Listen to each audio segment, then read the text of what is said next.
Hey guys, Kakarot197 again. This time with a review of the P-Bandai 1/100 scale Gundam TR1 Hazel Custom from the Advance of Zeta series. Brought to you by the Gunpla Builders Benelux. Links in the description down below. In the looks department, they did an amazing job. The proportions are great at making the Hazel a bulky, yet somehow still mean and lean machine. The details, for better or worse, are pretty simple and very reminiscent of the High-Grade Universal Century, despite the fact that significantly more detailed artwork exists. Talking about high-grade-esque, while most seam lines are very well hidden, except for the beam rifle and the booster shield, some unfortunate parts will require touching up. Such as the crotch V-fin, which requires a sticker, something very much unseen for a master grade, and the bars on the head sensor that have to be painted yellow. Other stickers that we're getting are the usual eye stickers, black ones for the inside of the thrusters, and really nice metallic green ones for the sensors that adorn the Hazel. It's really cool that we're getting clear parts for the scope of the rifle and the head sensor, but I would highly recommend you to paint the underside silver or apply a sticker with a silver underside to make them more in line with the really nice metallic green stickers.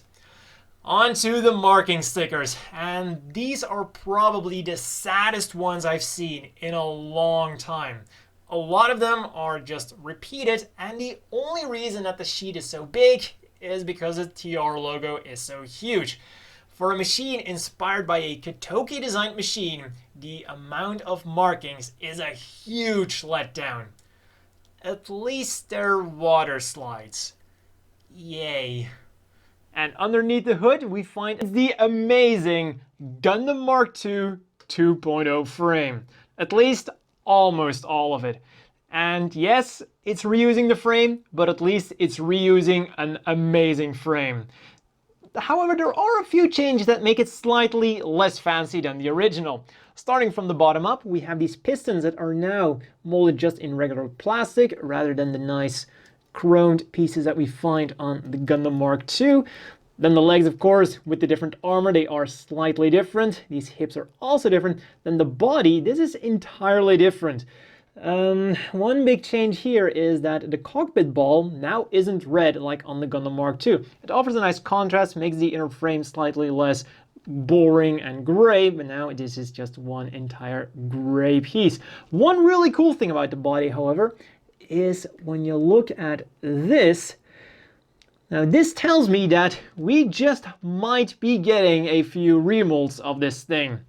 Maybe like the Hazel 2, and who knows, maybe even a Jim Quill 2.0 using this inner frame. So let's see how well the articulation is with that glorious inner frame. The head is on a double ball joint and isn't hindered too much by these bulky side pods, whose handlebars are on ball joints. The cockpit opens up with a dual structure, revealing the pilot inside if you look closely. The backpack features a movable pod that can slide in and out on a track and go up and down, and thrusters that are on a ball joint. The arms are mounted on pegs that can move horizontally and vertically, but the vertical movement is hindered by these pods on the shoulders. The arms themselves will go up 90 degrees, rotate below the shoulder, bend at the elbow on two joints for a full bend, with even a little bit of armor separation going on, and the hands are, as always, on ball joints. Being the 2.0 hands, the wrists are on a hinge, and even though the lower three fingers are molded together, because all fingers are on their own ball joint, you can separate them, should you so desire. The waist is on a single ball joint, but because of the gray armor piece that moves with the articulation, it gives the illusion of a smooth double joint. The legs go a bit backwards until hitting the unmoving back skirt, and forwards being only slightly hindered by the added bulk of the legs. What does suffer from this added bulk is this usually really handy extra joint in the pelvis that allows for more actiony action poses. Made for the lightly armored Mark II, this joint has completely given up on my kit. Moving quickly along, the legs rotate around slightly and bend at the knees at two joints as much as possible. Again, we're treated to some cool sliding armor parts. The feet are on a hinge at the top and a ball joint at the bottom, The moving pistons do hinder somewhat more extreme poses, but that's a trade-off that's more than worth it. There is also a toe joint present, but that's really all I can say about it. It's there, but it doesn't really do a whole lot. Overall, the Hazel mostly has the articulation that it deserves, but as much as I hate to say it, it does suffer from reusing the Mark II's frame. It simply wasn't made for the bulky legs and feet of the Hazel. Something that can only get worse when we'll get the inevitable release of the Advanced Hazel and its extra foot thrusters. On to the accessories. We get a beam rifle, 2 spare ammo packs, a single beam saber with 2 beam saber blades, a regular shield, and a shield booster. The spare ammo packs can only go into the side skirts of the Hazel and cannot be used in case you would lose the ammo pack that goes onto the beam rifle. But don't worry, Bandai got you covered. The ammo pack is molded together with the beam rifle. Brilliant. In more positive news, it fits very securely into the hand thanks to the pegs, and for storage, the scope can collapse, and this really neat holder slides out towards both sides, allowing a secure fit on either side skirt. The single beam saber also has a hole for the hand pegs, ensuring a great fit in the hands, but just be sure to turn that hole to the back when you have it stored on the backpack, or else it's going to look a little bit awkward.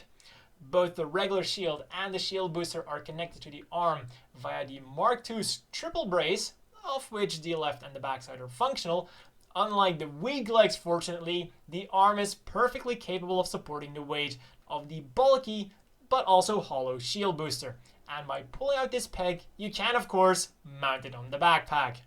Next up, a gimmick that is present on this machine but isn't really used yet.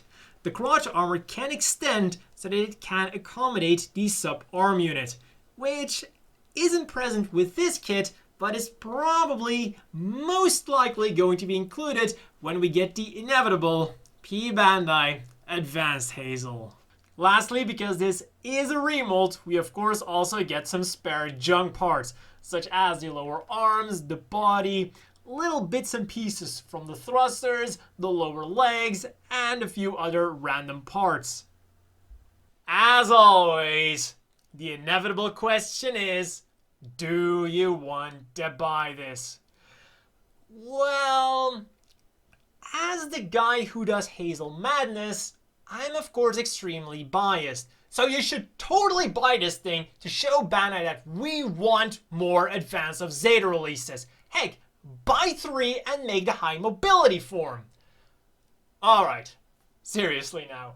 There are some issues with this thing, and there's a good reason why I've seen people call this thing an upscaled high-grade Universal Sentry. Usually, you'd want your master grade to blow the high-grade Universal Sentry out of the water. But in terms of looks, accessories, and articulation, the gap just doesn't look big enough to warrant hunting down and paying the additional fee of this being a P-Bandai.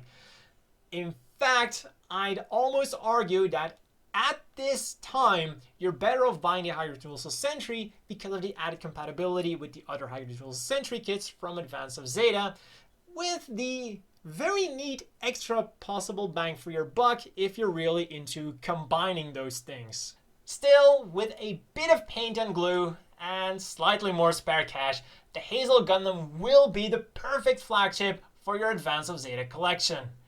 Oh, and pick up some extra marking stickers while you're at it. For size comparisons, first of all, here he is of course next to the Magic Toys Hazel, and which one of these is superior? Well, believe it or not, but they both have things that they do better than the other one. The Magic Toys one has better surface detail, gray on the inside of the shield, gray pieces on the inside of the thrusters instead of the black stickers, and a yellow crotch. V-fin, Bandai. The Bandai one, on the other hand, has superior engineering and better proportions, especially the head in my opinion. Which one is better? Well, that's really going to boil down to which look you prefer. And for me, that's the Bandai one. Next up, here he is next to the Mark II and the machine that he was based on, the Jim Quell. Unlike the hybrid universal sentries, there is a surprising lack of compatibility between their parts, especially between the Hazel and the Mark II, considering their very similar inner frame.